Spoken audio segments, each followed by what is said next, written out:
daily news program from Worldlink TV presents a selection of news reports from independent and state-controlled broadcasters from throughout the Middle East.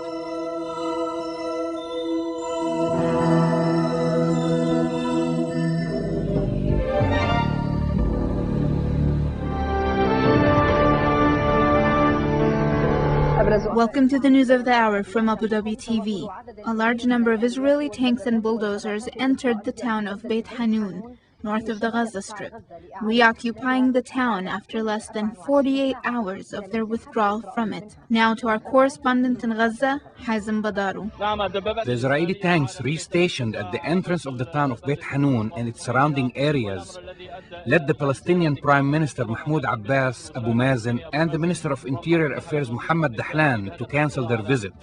They were planning to inspect the town and assess the damages caused by the occupation forces during the 5-day incursions. The Palestinians demanded that Israel withdraw their tanks, however, Israel refused to do so. The Palestinian Prime Minister Mahmoud Abbas Abu Mazen condemned the martyrdom attacks on an Israeli shopping mall, killing 3 Israelis and wounding tens of people.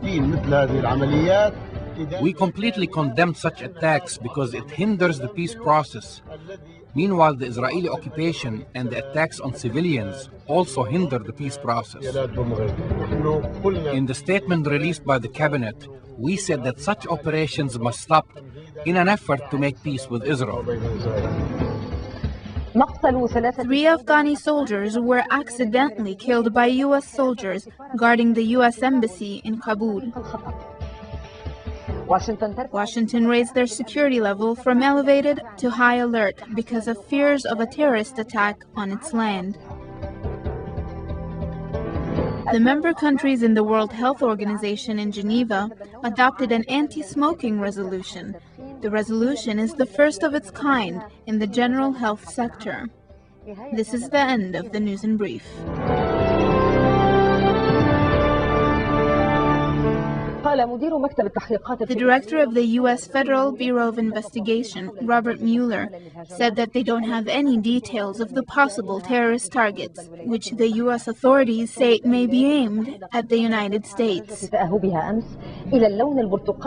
Yesterday, the U.S. raised their security level to orange, a high alert. Meanwhile, Washington closed their embassy and consulates in Saudi Arabia and heightened their security measures around bridges, subway stations, governmental buildings, and tourist attractions. In another development, the Moroccan parliament will begin discussing a terrorist bill to be voted on at the end of the week. The discussion of this bill coincides with the recent attacks on Casablanca. However, a number of human rights agencies in Morocco warned the Moroccan authorities of using these attacks as an excuse to put restrictions on people's rights and freedom. For more details, we turn to our correspondent in Rabat, Ali Abu Zeda. The political debate was transferred from the streets to Parliament, discussing last Friday's events in Casablanca. Minister Idriss Jido strongly condemned this terrorist attack, which claimed the lives of innocent people.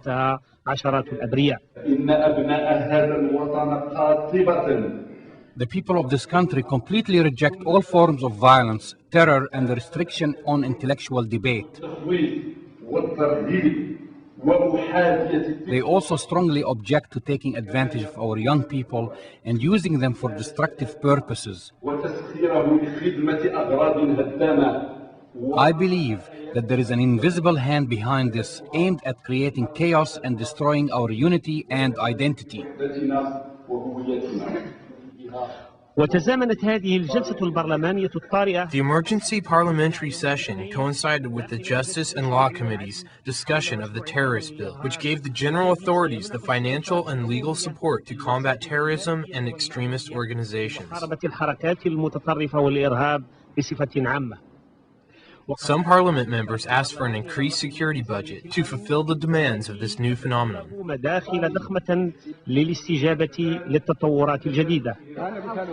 However, some political and human rights agencies fear that this terrorist law will infringe upon people's rights and freedom of expression.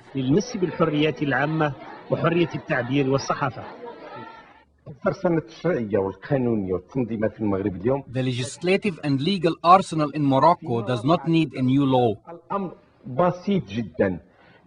As for the events in Casablanca, the situation is very simple. The terrorist attacks were aimed at civilians, thus they are an attack against humanity and its principles, not just an attack on Morocco or its interests. والقيم الإنسانية وليس فقط ضد المغرب ومصالح مغرب. The ongoing investigations in Casablanca are expected to reveal more details on the violent attacks to hit the city.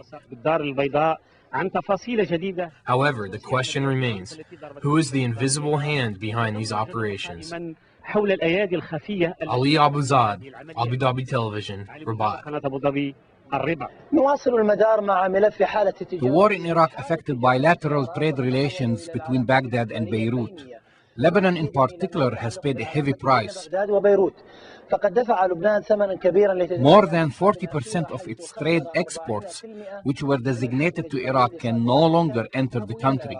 In addition, 115 Lebanese companies have lost contracts they made with the former Iraqi government. The Lebanese government is attempting to re-establish its trade relations with Iraq, but these attempts are faced with serious American obstacles. It appears that the American position is related to the Lebanese opposition to the war.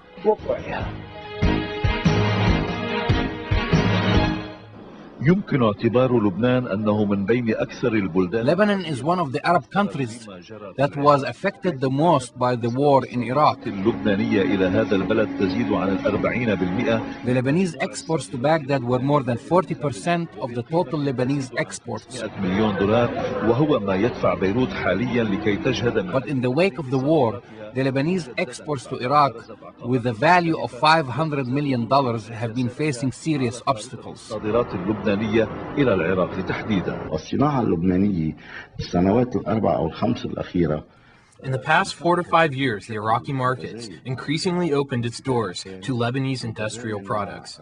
أبعاد سياسية أيضا عبر العلاقات اللي كانت The increase in trade coincided with the improvement in the relations between the industrial organization and the commercial companies in Lebanon and the Iraqi government.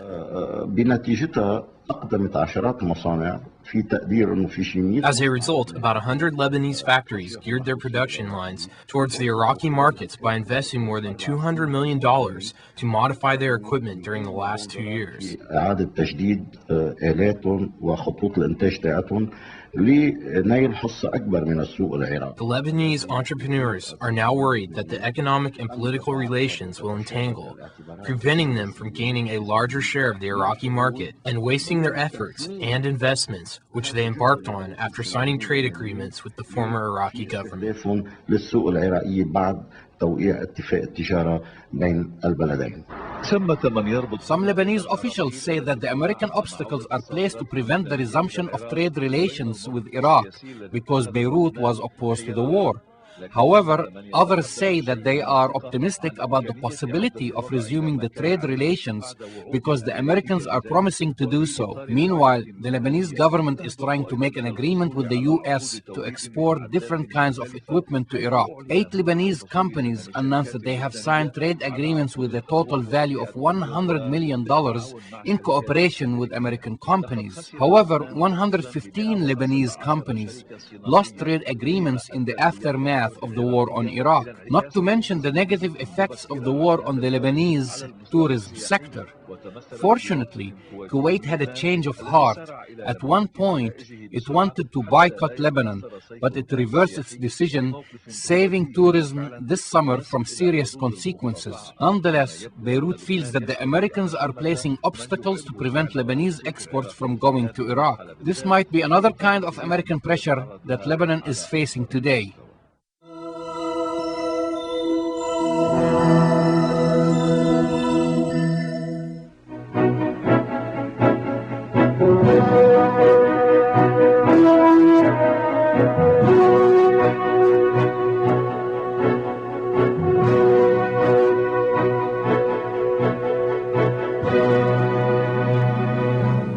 occupation army troops and tanks reoccupied today Beit Hanun town north of the Gaza Strip after a 24 hours pullout. The raid included Palestinian-owned houses demolition in addition to widespread searching campaigns. More details about today's Israeli breaches in the following report. Israeli tanks broke this morning again into Beit Hanun town, accompanied by a number of bulldozers, which caused more destruction in citizens' properties and razed the eastern area at Beit Hanun Bridge. After 6 days of the occupation of Beit Hanun town, Israeli forces caused big destruction in citizens' houses and properties. In addition to destroying electricity and water networks and infrastructure, they also demolished a mosque in Beit Hanun farmland. Occupation forces also committed savage crimes against citizens, leading to the martyrdom of 7 Palestinians and injuring tens of citizens. Israeli forces also undertook cruel investigations with citizens and beat their losses were estimated at millions of dollars, of raising hundreds of dirhams and demolishing tens of houses. In Rafah City, occupation forces demolished 10 houses and injured 3 citizens during the incursion of 12 tanks and 3 bulldozers, the stone into Block G. Occupation forces demolished yesterday 3 houses east of Salah ad-Din Borders Gate, owned by Salah Atiyah and Salim al-Sha'ar families. BBC reporters said that 2 bulldozers backed by 3 tanks continued raising land nearby the border line, paving the way to continue building an ironic barrier of 8 meters high along the borderline. Occupation forces destroyed this morning the house of the family of the martyr Jamal Abdullah Nawadri and Jamil Nawadra in the middle of Beit Lahem. The destruction caused damages to a number of the neighboring houses. On the other hand, occupation forces raided today Al-Abdiyah school east of Beit Lahem city amid shooting, injuring 2 students. They also arrested 2 students in Nablus city. Eyewitnesses said that occupation forces, backed by a number of military vehicles, seized the house of citizens Reifa Hamdan, the mother of martyr Abir Hamdan at Al Yasmina neighborhood in the Old Town, and forced her and her son to leave the house without allowing them to take out the house contents, then blew up the house. Meanwhile, occupation forces also destroyed the house of martyr Bara Khalaf after forcing his family to leave the house. Israeli forces broke this noon into Anata town in occupied Jerusalem and opened fire randomly against citizens. They also beated a number of youths with their rifles' heels. Tens of citizens demonstrated today at Abu Dis al-Azariya roadblock east of Holy Jerusalem, and confrontations erupted between citizens and Israeli soldiers who prevented citizens of Jerusalem to return to the city. They fired tear gas bombs and rubber-coated bullets at citizens. Occupation soldiers also closed the main entrance of Al-Azariya and Abu Dis towns with huge cement blocks and imposed more restrictions on the entrance of Jerusalem citizens through Dahit al-Barid roadblock. Israeli occupation forces broke into Bitonia town west of Ramallah and Bira governorates and set up a military roadblock on Ramallah Berzeit Road near the Ministry of Labor and searched passing citizens.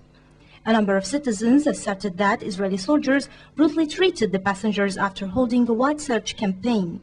Palestinian sources in Bitonia municipality said that Israeli occupation troops continued storming campaigns in the town, inflicting confusion and fear among citizens. In Hebron Governorate, Israeli occupation forces arrested today 6 Palestinians. Eyewitnesses said that Israeli forces continued storming Palestinian houses in Hebron city as well as Yatta and Dura towns amid inhuman and oppressive measures. Meanwhile, Israeli occupation troops tightened their military siege on the surrounding of Tulkarem city, a number of its villages and its northern town, and set up a military roadblock, prevented vehicles and citizens from passing through, and held them up for many hours on the town's entrances.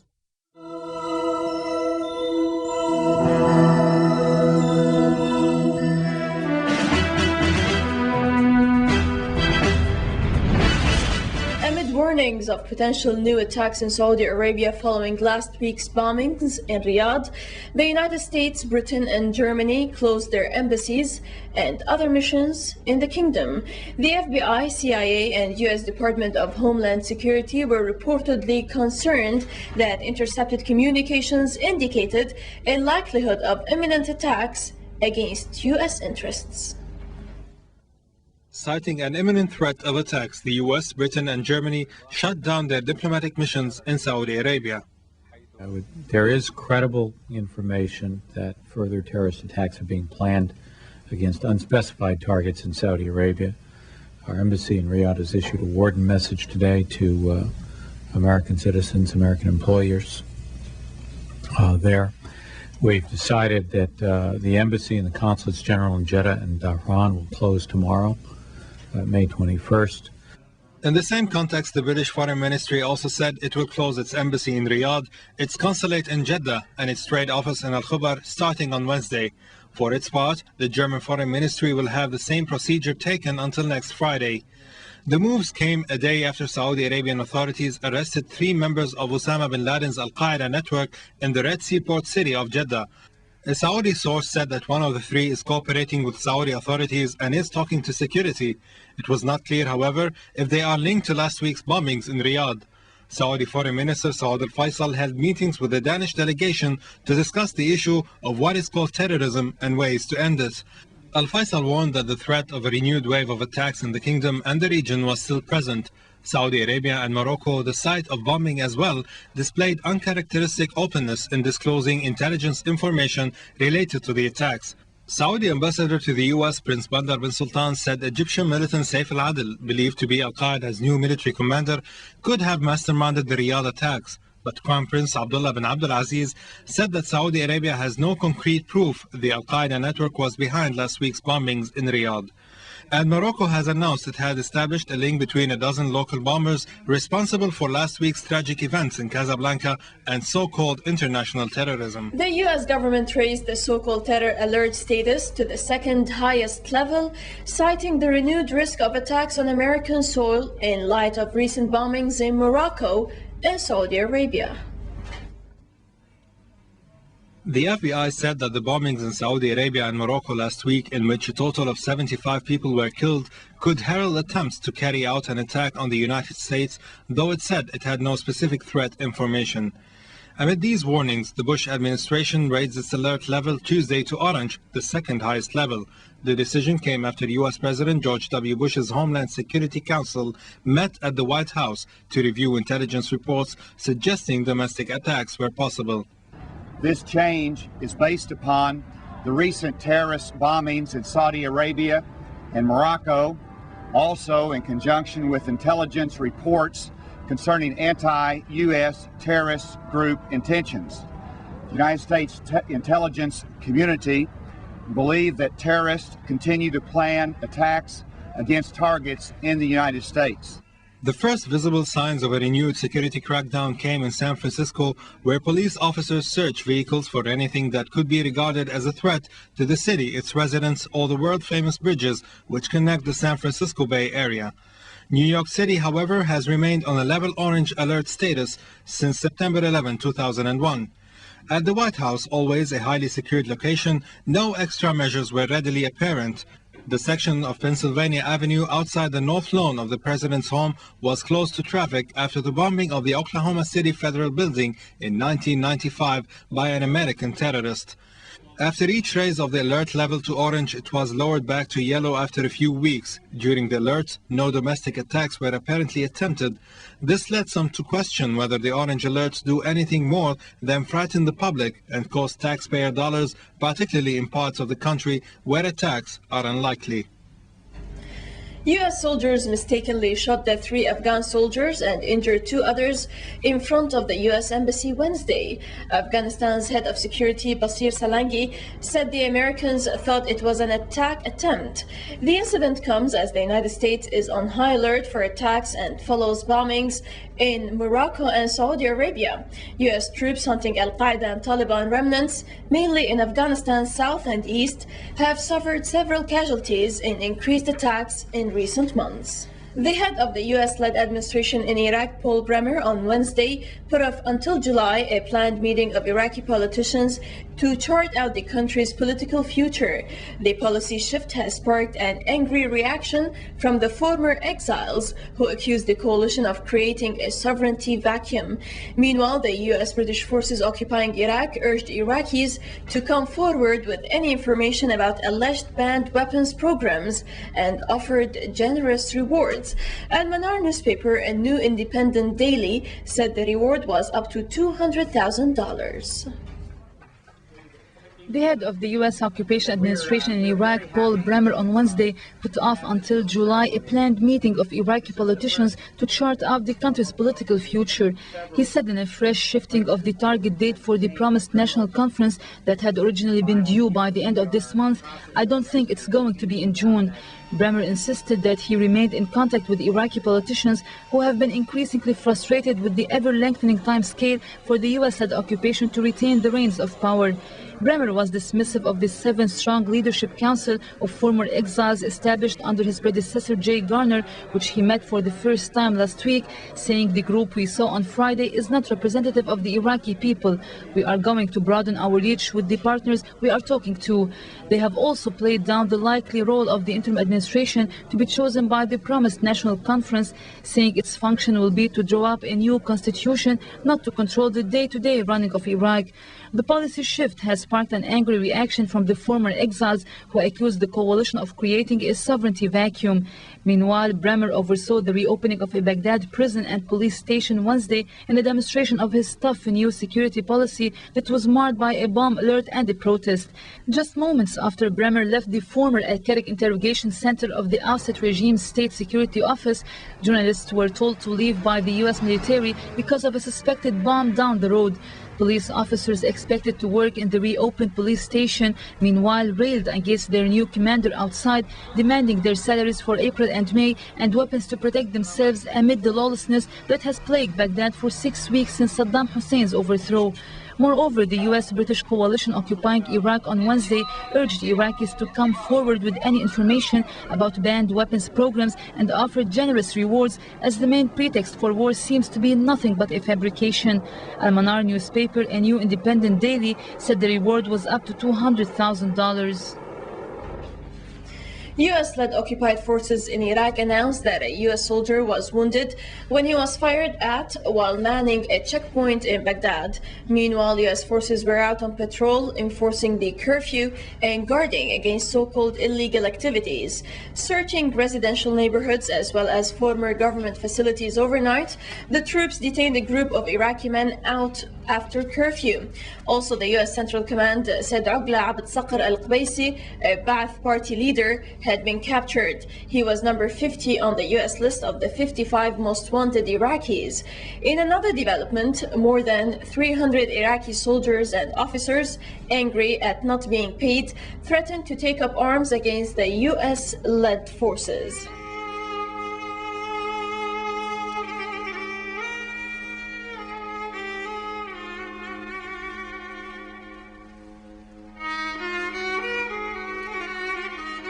Mosaic is made possible by a grant from the John S. and James L. Knight Foundation, which promotes journalism excellence worldwide and invests in the vitality of 26 U.S. communities, and the William and Flora Hewlett Foundation,